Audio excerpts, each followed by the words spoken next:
죽게 되었으니 너희는 여기 머물러 나와 함께 깨어있으라 하시고 또 나아가사 너희를 향해 계시고 너희가 기도하여 이르시되 내 아버지와 나를 행하시는 이 장을 내게서 주장하게 하소서. 그러나 나의 뜻대로 하시고 아버지 뜻대로 하소서. 같이 봅니다. 제자들에게 보사 그 자는 모습을 보시고 베드로에게 말씀하시되 너희가 나와 함께 한 시간도 이렇게 깨어있을 수 없느냐. 아멘. 네, 이번 주일은 고난주일로 저희가 지킵니다. 또 종료주일이라고 하기도 합니다.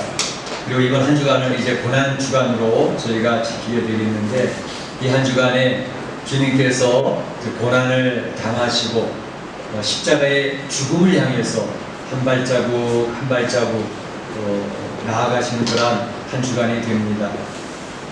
참으로 죽음을 향해서 나갈 때 우리 예수님, 그 고난당하신 예수님을 묵상하는 한 주간이 되어지길 원합니다. 이 인생을 살고 있는 모든 인생은 죽음이 다가오게 되어지면 다 두려움에 떨게 되어져 있습니다. 어떻게 해서든지 죽음을 피해야 되겠다라는 것이 우리 인생의 본성입니다.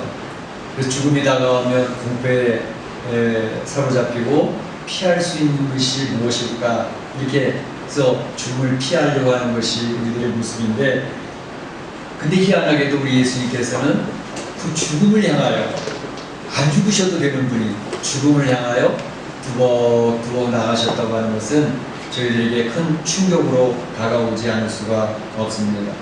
그래서 이번 주간 금요일 날 오전 9시에 십자가에 달리시죠. 그리고 6시간 동안, 그래서 오후 3시에 이제 운명을 하시는 그러한 것이 금요일, 성금요일, 굿프라이데이라고 하는 이 날이 있어서 이번 한 주간을 저희가 고난 주간으로 지키게 되는 것입니다.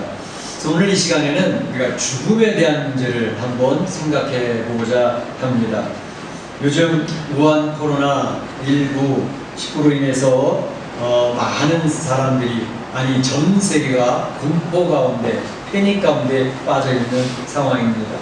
이제 멕시코도 확진자가 자꾸 늘어나고 있지 않습니까? 아직까지 오르막 길이기 때문에 점점 더 확진자가 늘어나게 될 것입니다. 뿐만 아니라 이제 이 확진자가 우리 교포 사회에 생겼다라고 하는 뉴스가 보도되면서 우리는 더욱더 두려움에 빠지고 있습니다. 왜냐하면 교포 사회에 확진자가 생겼다는 것은 우리 교민들이 더 전염될 가능성이 높아졌다는 것을 의미하기 때문에 더욱더 우리는 공포 가운데 빠지게 되는 것이죠. 왜 이렇게 두려워할까? 왜 이렇게 두려워할까? 확진자가 되어졌다라고 하면 제일 먼저 떠오르는 게 이제는 죽었구나. 확진자가 되었다고 하는 것은 이꼬르 죽음으로 바로 연결되어지는 그런 상황이기 때문에 이 죽음이, 이 질병이 굉장히 두려움으로 다가오고 있는 것을 볼 수가 있습니다. 우리 전 세계 인구가 얼마나 된다 그러죠? 지금 현재 77억, 보통 77억으로 이렇게 보고 있습니다. 그 77억 가운데 제가 오늘 아침에 현재 상황을 살펴봤는데, 오늘 아침 7시 현재 이 77억 가운데에 확진자가 몇 명이 나왔냐?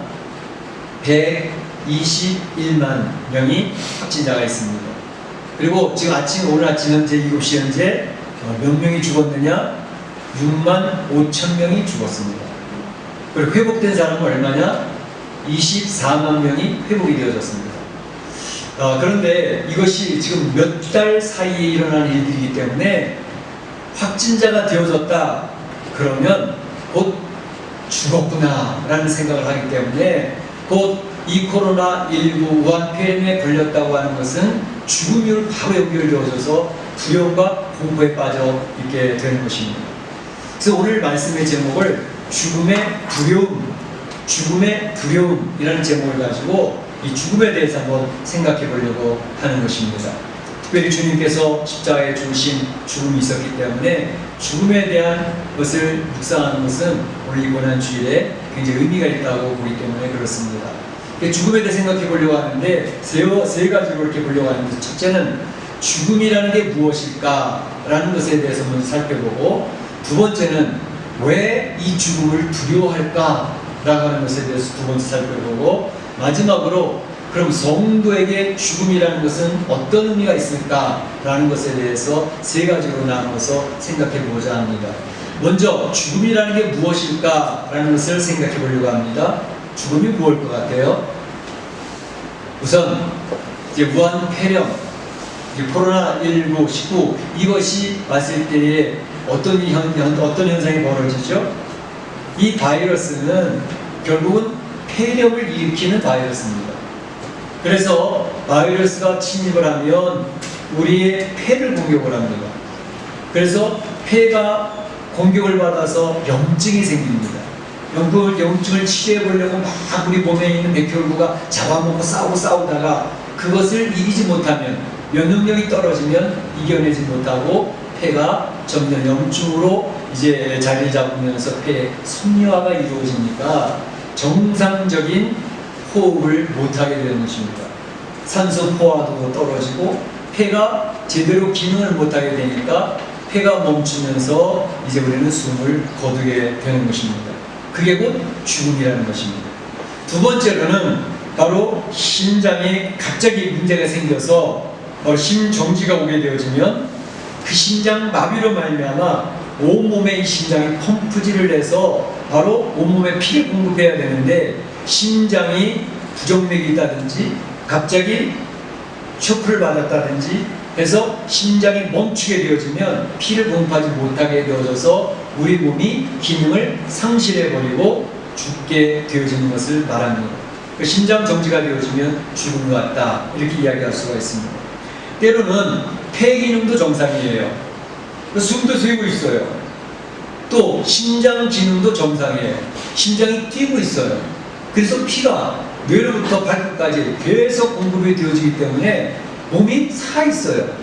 그런데 문제는 뇌가 죽어 있어요. 그건 소위 말하면 뇌사 상태라고 그러죠. 뇌가 더 이상 기능을 발휘하지 않아요. 그러면 뇌사 상태가 되어지면 어느 정도 기간을 거쳐서 의사들은 이 사람은 뇌가 죽었으므로 죽은 것과 같다 해서 뇌사 판정을 내리면서 사망에 이르렀다고 이제 처리를 하게 되어집니다. 이와 같은 경우에 따라서 폐가 숨을 쉴 수 없다든지, 심장이 더 이상 피를 공급할 수 없다든지, 뇌가 더 이상 기능하지 못한다든지, 그러면 그것을 죽었다라고 이야기하면서 생물학적인 죽음을 이야기하고 있습니다. 생물학적인 죽음이라는 것은 결국 우리 몸의 구성이 어떻게 되어 있습니까? 우리의 몸은, 모든 사람의 몸은 영혼과 육체로 결합이 되어져 있습니다. 그래서 영혼과 육체가 결합되어져서 그 몸이 살아있다고 얘기하는데, 죽었다라고 하는 것은 폐가 기능을 끊쳤다든지, 심장이 정지가 됐다든지, 또는 뇌가 정지가 됐다든지 해서 우리 몸이 죽으면 우리 몸에서 영혼과 육체가 분리가 되어집니다. 그래서 영혼과 육체가 분리되어지면 이 사람은 죽었다라고 판정을 내리게 되어져 있는 것입니다. 우리 몸이 이게 영혼과 육체로 결합되어져 있어 살았다고 하는데, 영혼과 육체가 분리되어지면 그것을 죽었다라고 얘기하는 것입니다. 그러니까 죽음이라고 하는 정의, 죽음이라고 하는 그 데피니션, 그것은 무엇을 의미하냐면 분리라는 것을 의미하는 것입니다. 내 안에 있는 영혼, 보이지 않는 영혼과 내가 볼 수 있는 육체, 이 피부, 오장육부 이라는 것들이 서로 분리가 되어지면 바로 그것은 이제 죽었다. 그래서 죽음이라고 하는 의미는 분리를 의미합니다. 그런데 바로 이런 의미에서 볼 때 생물학적인 죽음 말고 또 다른 죽음이 있습니다. 또 다른 죽음은 무엇일까? 그것은 바로 영적인 죽음을 이야기하는데, 바로 하나님께서 사람을 만드실 때에 창세기 1장 26절에 보게 되면 하나님 이렇게 얘기하셨습니다. 우리의 형상을 따라 우리가 사람을 만들자. 창세기 1장 26절, 27절에는 또 이렇게 얘기하십니다. 하나님의 형상대로 사람을 창조하시되, 이렇게 했습니다. 그러니까 사람이라고 하는 존재는 하나님의 형상을 따라 지어진 몸입니다. 그래서 생기를 불어넣어서 흙을 빚고 그 빚어진 흙 위에 하나님의 생기를 불어넣어서 하나님의 형상으로 사람을 만들어 놓으신 것입니다. 그러니까 사람이라고 하는 존재는 바로 하나님과 연결이 되어져서 이제 연결이 되어져 있을 때에 그때에 살아있는 존재다라고 이야기할 수가 있는 것입니다. 하나님과 연결이 되어져 있는 존재가 사람이라고 하는 정의가 이제 갖게 되어질 수 있는 것이죠. 그런데 바로 이 하나님과 관계가 끊어져 버리면, 하나님 연결이 되어져야 살아있는 생명인데 하나님 관계가 끊어져 버리면 바로 그것을 살아있다라고 이야기할 수가 없고 죽었다라고 이야기하게 되는 것입니다.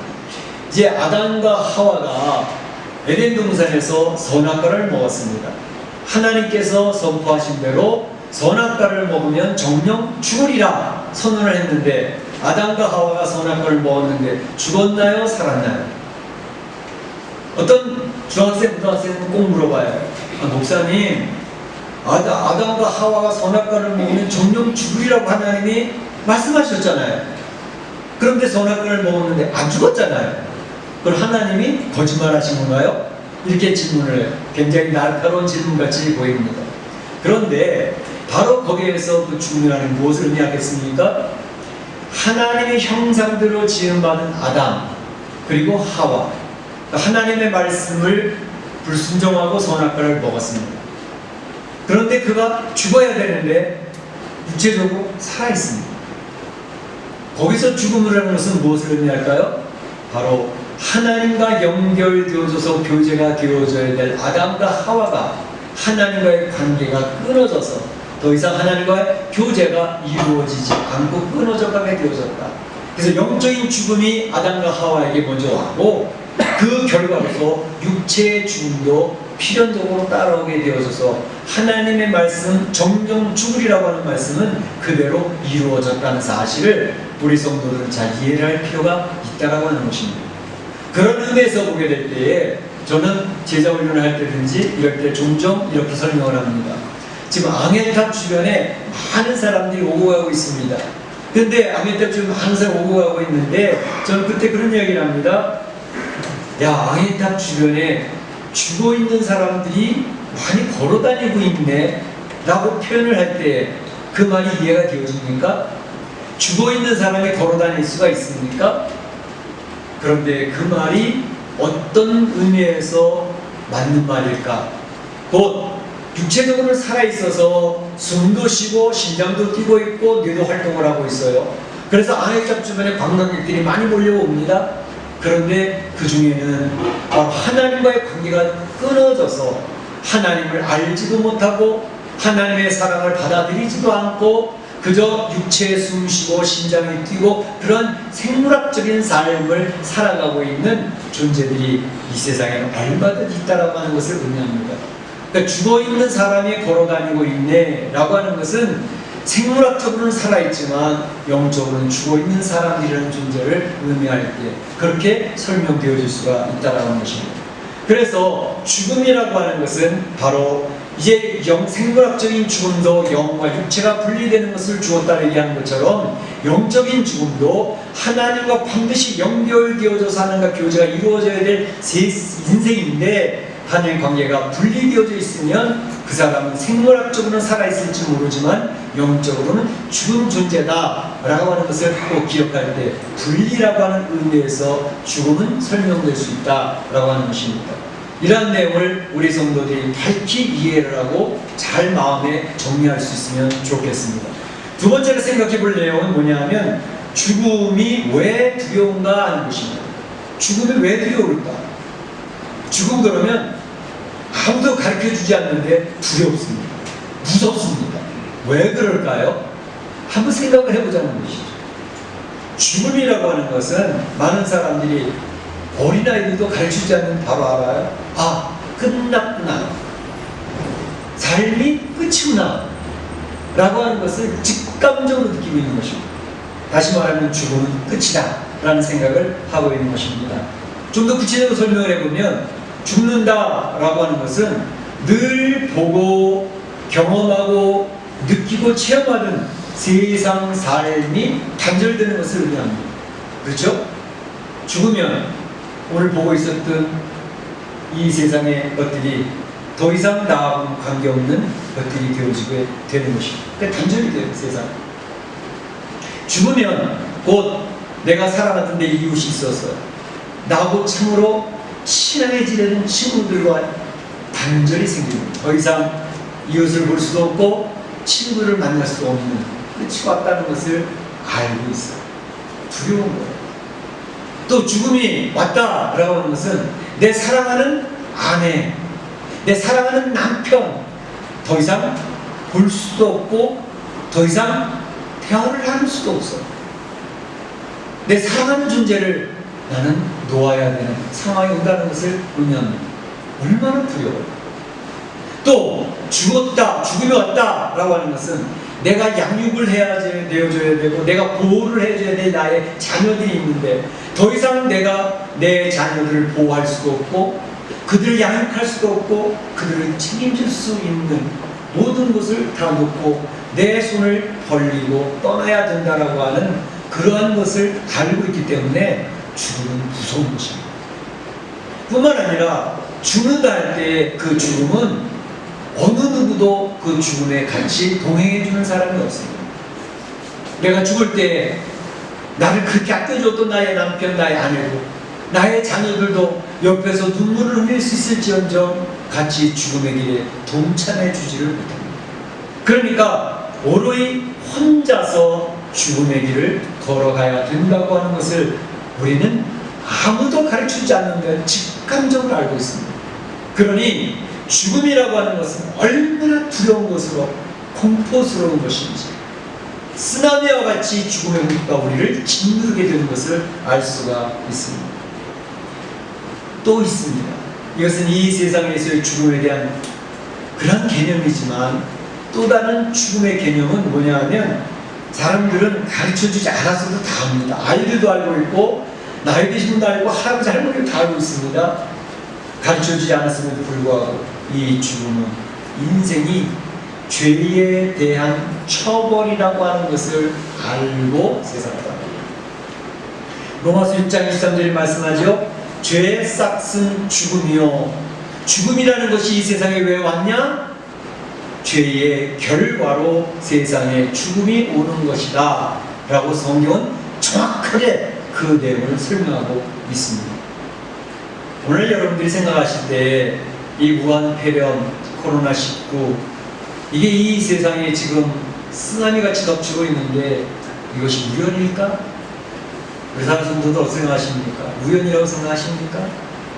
아니면 어떤 분들은 아니야, 이 무한폐렴, 전 세계를 휩쓸고 있는 무한폐렴은 분명히 살아계신 하나님께서 진노를 선언하고 계시는 게 아니겠나. 하나님을 거부했습니다. 하나님의 사랑을 받아들이지 않습니다. 특별히 하나님을 제쳐놓고 인생이 첫 번째다. 인간이 더 위에 있다. 그래서 인권을 이야기하고 인간의 자유함을 주장을 하면서 꼭 보이지도 않는 하나님을 그렇게 따를 필요가 있냐? 눈에 보이는 사람을 더 사랑해야지. 사람이 하나님 된 세상에 살고 있습니다. 그러다 보니까 사람을 위해서라면, 사람이 원하는 것이라면, 사람이 원하는 것은 무엇이든지 그냥 인정해주고 받아들여야지. 거기에서 바로 동성애가 나오는 것입니다. 그들이 가장 잘 얘기하는 게 무엇입니까? 하나님도 인간을 사랑하라고 그러셨잖아. 그 사랑해야지. 그들의 인권이 얼마나 중요하냐? 그들을 왜 왕따시키냐? 그들의 자유를 인정해줘야 되지 않냐? 바로 이러한 것에 대해서 하나님을 제쳐두고 하나님을 없수인 여기고 하나님의 거부한 오만방자함을 보이는 이런 세상이 되어졌기 때문에 하나님께서는 진노를 표현하신 것이 아니겠습니까? 물론 이 전염병 무한폐렴에 대해서 사람마다 자기 가치관에 따라서 해석하는 게 다 다를 수 있습니다. 그러나 적어도 우리 신앙인들의 입장에서 성경적인 가치관을 가진 사람들이 보는 관점은 바로 이러한 때에 지혜를 가져야 된다고 하나님이 이게 전 세계적으로 이러한 전염병을 허락하신다고 하면 분명히 우리 신앙인들은 자기 스스로를 돌아볼 필요가 있지 않나. 과연 하나님과 밀접하게 연결되어진 그런 삶을 살고 있지 못했던 우리의 모습. 하나님 앞에 하나님의 이름은 부르고 있었지만 하나님을 둘째 셋째로 제쳐놓고 내가 우선이야 라고 살았던 그런 모습에서의 하나님 앞에 무릎 꿇는 모습이 우리에게 있어야 되지 않을까. 신앙인들이 그러한 자세를 가질 수 있다면 이러한 하나님의 진노 재앙의 시대에 오히려 하나님의 긍휼하심을 입을 수 있는 지혜로운 성도가 되지 않을까, 그런 생각을 해보게 되는 것입니다. 그 상황의 이 죽음이 이 세상에 오고 있다고 하는 사실은 죄에 대해서 값을 치고 있다라고 하는 죽음에 대한 확실한 이해가 있어야 됩니다.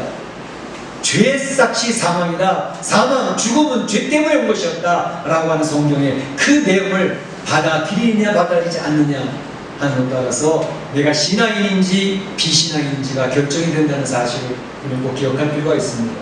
그러니까 우리 인생은 죄인으로 태어납니다. 태어난 아기가 죄의 DNA를 가지고 태어났습니다. 저도 며칠 이게 이해가 되지 않아가지고 하나 이상하잖아요. 제 엄마 몸에서 태어난 일주일도 안 된 애가 무슨 선악을 분별합니까? 무슨 거짓말을 했습니까?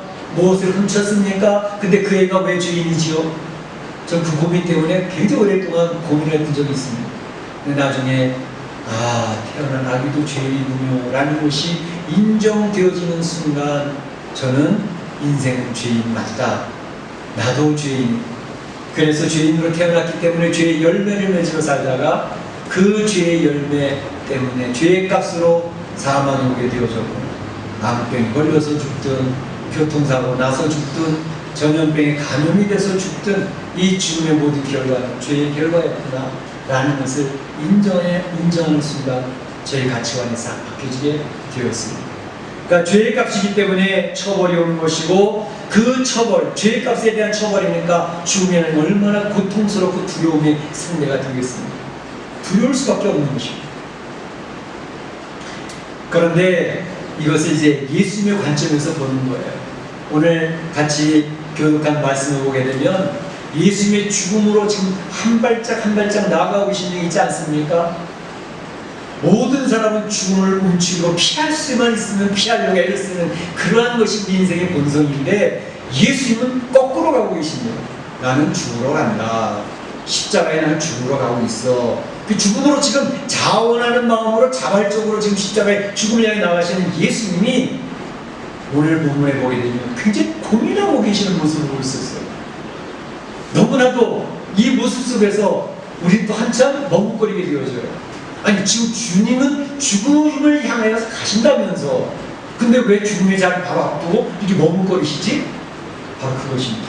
오늘 본문에 보게 되면 제자들에게 그런 얘기를 하고 있습니다. 내가 매우 고민하여 죽게 되었으니, 내가 매우 고민한다. 죽게 된 것에 대해서 매우 고민하고 있다. 함께 기도 좀 해줄려? 한시도 깨어서 나와 함께 기도해 줄 수 없냐? 나와 함께 고난에 동참할 수 없냐?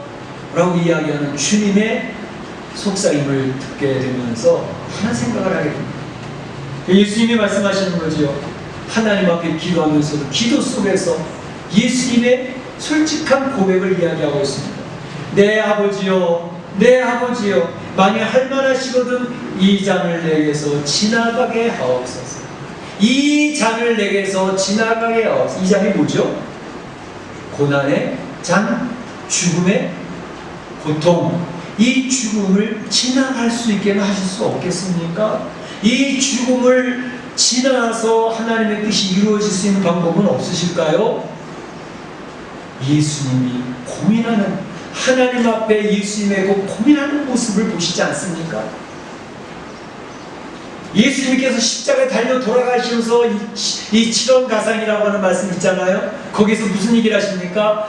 엘리 엘리 라마 사박다니, 엘리 엘리 라마 사박다니, 나의 하나님, 나의 하나님 어찌하여 나를 버리시나이까.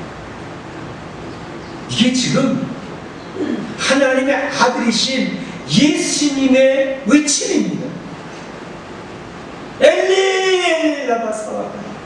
나의 하나님 나의 하나님 어찌하여 나를 버리시나이까. 여러분, 이 예수님의 외침을 들으면서 여러분 무슨 생각이 듭니까?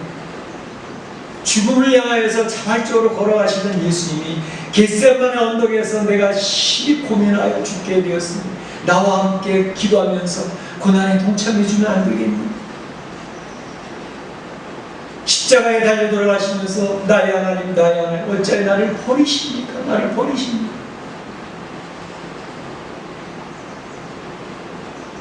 예수님은 하나님이시니까 그냥 쉽게 아유 그 하나님은 뭐 그런 능력도 없으실까봐 그 십자가에 죽으시는 건 뭐 이렇게 뭐 두려워하셨을까?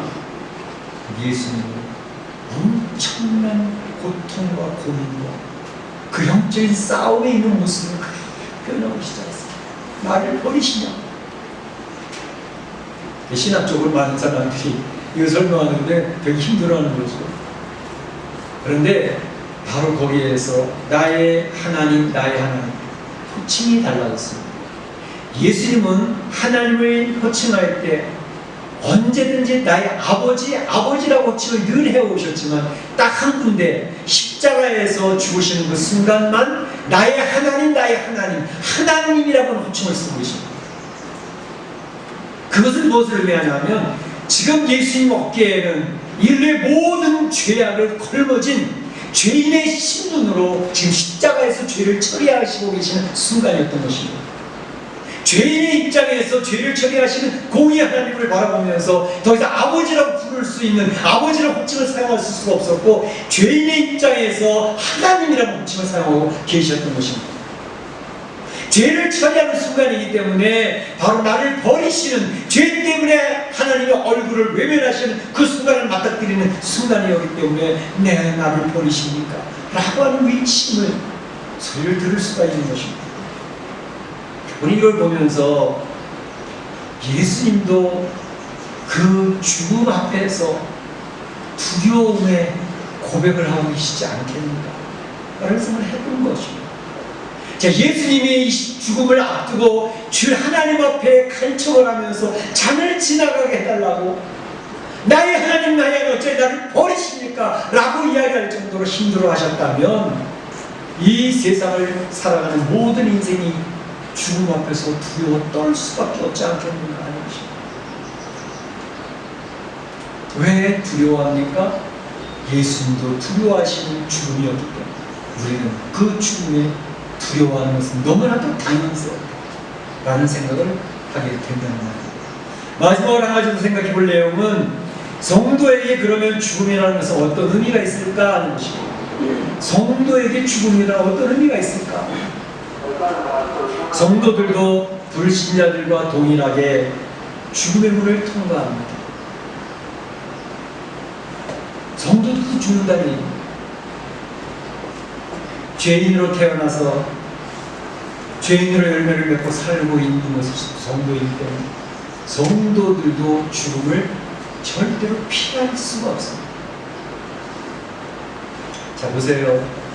이 세상의 모든 사람이 부러워하는 최고의 부를 다 누리던 재벌들, 세계적인 부호들, 우리 대한민국의 부호들, 정주영, 이병철, 최고의 의술을 가지고 살려보려고 애를 써도 피할 길이 없습니다.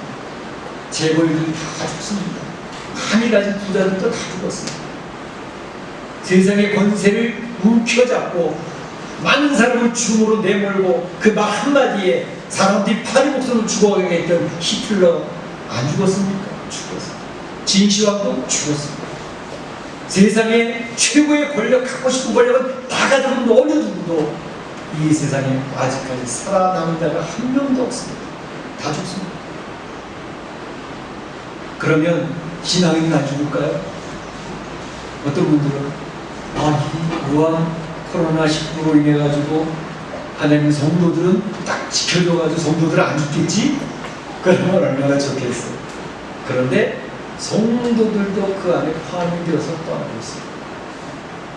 지난 주간에 일리노이 주의 갈보리 교회의 목사님 무한폐렴에 걸려서 일주일 동안 앓다가 돌아가셨습니다. 6,000명을 목회하시는 대교회 목사님이었어요. 에스카밀라라고 하는 목사님. 그는 성경을 다르다라고 표현하고 있습니다. 성도들의 죽음, 불신자들의 죽음, 달라라고 성경은 이야기하고 있다는 것이죠. 그 성도들이 죽었는데 그 성도들을 잠자는 자다라고 이렇게 표현하고 있습니다. 요한복음 11장 11절에 보게 되면 예수님께서 이야기하시길, 자, 나사로가 잠들었도다. 우리가 깨우러 가자라고 이야기합니다. 동안을 알지 못하고, 아니 잠들었으면 좀 더 깨어나겠죠 뭐. 그랬더니 예수님이, 아니 나사로는 죽은 거야 라고 이야기합니다. 나사로가 분명히 죽었는데 예수님은 잠들었도다 라고 설명을 하고 계십니다. 사도 바울은 데살로니가전서 4장 13절에 그 성도들의 죽음에 대해서 이렇게 표현합니다. 자는 자들에 관하여 알지 못함을, 자는 자들, 성도들의 죽음에 대해서 데살로니가 성도들은 굉장히 당황스러워했습니다. 예수님이 제일 곧 올 줄 알고 예수 오심을 기다리고 있었던 성도들인데 기다리다가 자꾸 죽어가는 거예요. 아니 바울 선생님, 예수님이 재림하신다면서요? 근데 저 지금 죽은 사람들은 어떡합니까? 우리 형제 자녀, 우리 남편, 우리 아내, 내 자녀들은 어떡합니까? 자는 자들에 대해서 내가 잘 알기를 원한다라고 설명을 합니다. 성도들은 죽었어도 생명의 부활로, 요한복음 5장 29절에 있는 것처럼 생명의 부활로 다시 일어날 것을 하나님은, 예수님은 선포하시면서 성도들은 자는 자들이다 이렇게 표현을 하고 계시는 것입니다. 어떻게 이러한 하나님의 역사가 있을까요? 우리가 늘 설교 말씀을 통해서 여러 번 설교했던 내용 그대로입니다. 다시 말하면 예수님께서 우리 인생의 죄값을 다 치우시고 죄값을 갚아주셨다는 거예요. 다른 표현으로 다 이뤘다 그랬죠. 테텔레스타이라고 경제적인 용어를 사용했다고 그러셨죠. 채무자가 채권자에게 빚을 냈던 것을 다 갚고 선언하는 것이 테텔레스타이, 난 더 이상 갚을 것이 없어 라고 선언하는 것이라고 했죠. 예수님 십자가에서 죽으시면서 우리 인류의 모든 죄를 사탄이 요구하고 마귀가 요구하고 죄값을 내라고 요구하는 그들에게 예수는 내가 다 갚았잖아, 더 이상 나의 자녀들에게 죄값을 요구하지 마라 라고 막아주셨던 것입니다. 우리는 그것을 믿는 것입니다. 우리 믿음으로 바로 하나님, 예수님이 행해 놓으신 그 하나님의 역사를 믿음으로 받아들여서 내가 받아야 될 죄에 대한 처벌, 죽음에 대한 문제를 해결받았다고 하는 것을 이야기하는 것입니다. 내가 잘해서 죽음에 면제되는 게 아니고 예수님이 십자가에서 내 죄의 값을 치우셨기 때문에 그걸 내가 믿음으로 죄에 대해 더 이상 처벌받지 않아도 되는 면책의 특권을 누리게 되었다는 것은 바로 이것이 예수 그리스도의 은혜입니다. 하나님의 은혜입니다. 믿으시기를 축복합니다. 받아들이시기를 축복합니다. 바로 이것이 신앙의 핵심인 것입니다. 그래서 예수 믿는 사람은 죽음에 대한 문제를 해결받은 사람이 되는 것입니다. 어떤 분들은 그래요. 성도들도 믿는 사람 다 죽는다고 하는데 죽으면 이게 어떻게 돼요?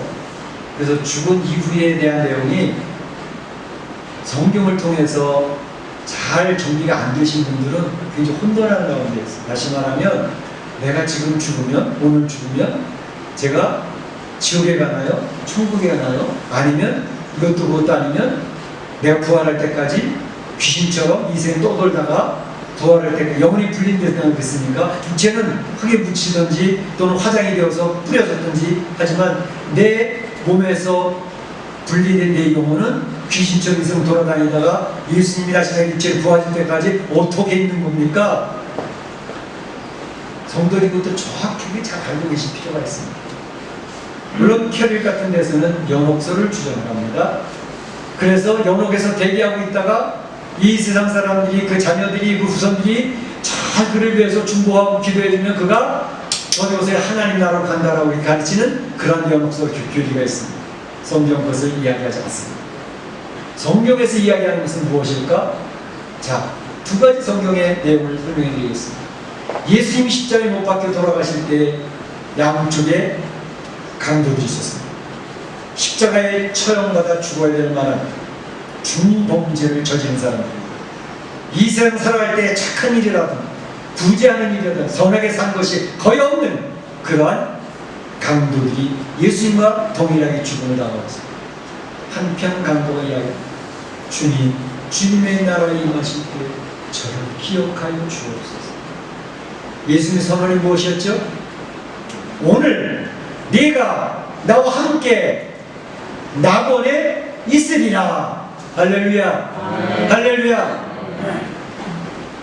강도도 죽고 예수님도 죽습니다. 그런데 바로 그 순간, 죽음에 임한 그 순간에 예수님은 앞으로 10년, 20년, 아니 1000년 이후에 있다가 너 낙원에 오게 될 거야. 나와 함께 그렇게 이야기하지 않았습니다. 오늘 지금 이 시간 나와 함께 낙원에 있으리라. 할렐루야. 바로 우리가 숨을 멈추는 그 순간 우리 성도들은 우리 육체와 영혼이 분리되어져 가지고 이 세상을 귀신처럼 떠돌다가 주님 부활할 때 기다리는 대기 상태가 아닙니다. 바로 주님이 계시는 낙원, 그 낙원에 있게 되는 것입니다. 낙원에 있다가 우리가 예수님이 말씀하신 대로 예수님이 재림할 때 우리 몸이 부활되어진 그때 부활되어진 육체를 입고 주님과 함께 있던 낙원에서 영생을 누리는 하나님의 나라로 바로 오게 가는 것입니다. 이것이 바르게 정립이 되어지지 않으면 죽는 순간 얼마나 무섭겠어요. 귀신이 돼서 떠돌아다니면 어떡하겠어요. 바로 거지 나사로가 부잣집 앞에서 죽었습니다. 바로 뭐라 그랬습니까? 천사들이 받들어서 아브라함 품에 들이시고. 우리 죽으면요 무서운 암흑의 시간, 그 큰 세상 굴 속에 갇혀있는 그러한 곳에 가는 게 절대 아닙니다. 우리 성도들은 내가 지금 숨을 멈추게 되어지면 바로 주님이 계시는 낙원에 가서 주님의 얼굴을 대하여보며 오케스트라가 찬양을 합니다. 하나님 사랑하는 성도들이 있는 그곳에서 더불어 누리게 되는 하나님의 나라를 바라보시기를 축원합니다. 축원합니다. 그렇기 때문에 성도들의 죽음은 결코 두려운 것이 아닙니다. 오히려 성도들은 죽음이 기대되어지는 것입니다. 왜 기대가 될까요? 성도들은 사실 이 세상 살면서 갈등이 많은 사람들이 성도입니다. 어떤 갈등? 일단 예수님을 영접해서 세례도 받고 하나님의 자녀로 살아가는데 세상 살아가는 내 모습을 보니 너무 형편없어요. 주에 와서 예배를 드린다는 것 뿐이지 살아가는 모습은 안 믿는 불신자들과 거의 별반 차이가 없어 보여요. 그 안에 하나님의 법을 따르고자 하는 내 하나님의 영이 있고 내 육신의 소욕대로 살려고 하는 그 갈등이 내 안에서 계속되는 거예요. 그래서 어떤 면에서 성도들 죄책감이 훨씬 더 강합니다. 신앙적으로 예민해지면 예민해질수록 죄에 대한 인식이, 죄에 대한 민감함이 더 강해지는 것입니다. 그 갈등이 있어요. 또 한 가지는 이 세상을 살아보는데 하나님이 말씀하셨던 유토피아가 이 세상에서 안 이루어져요. 이 세상에 살아가는 사람들, 권세를 가진 사람이나 조그만 주거리 많은 권세도 있어도 그걸 가지고 얼마나 이기적으로 살아, 부정부패, 자기만을 위해서, 나만을 위해서 살아가는 그러한 모습으로 왜? 죄성으로 가지고 태어났은 세상 살아가는 공동체 모든 사람들이 모이면은 겉으로는 교육을 받고 절제를 하면서 서로를 배려하고 서로 동료같이 보이지만 기본적으로 잔인성이 있습니다. 기본적으로 이기심이 있습니다. 그것이 내 죄성이 통제되지 않을 때 폭발적으로 나타나요. 그것이 사회입니다. 그러니까 이 사회 속에서 공의를 보기보다 사회에서 부정부패를 보는 것이 훨씬 쉽고 훨씬 실질적입니다. 그러니까 그런 가운데 살아가는 성도들이 얼마나 고통스럽습니다. 신앙생활 하는데도 얼마나 고난과 핍박, 환난을 각오하고 신앙생활을 해야지요. 지인이나 우리가 예배를 드릴 수 있는 건 얼마나 큰 자유인지 모릅니다. 나중에 예배 드릴 수가 없는 때가 옵니다. 지금 우리가 그것을 경험하고 있는 중입니다. 예배 드릴 수 없는데 너희들이 어떻게 예배를 드리게 되는지 한번 경험해봐라. 지금 맛을 보게 하시는 중이라니까. 마지막 때에는 이 정도도 안 됩니다. 교회 와서 예배를 드려요? 생명을 내걸고 나와요. 죽을래 예배 드릴래. 그러한 때가 우리가 지금 훈련받고 있는 죽음.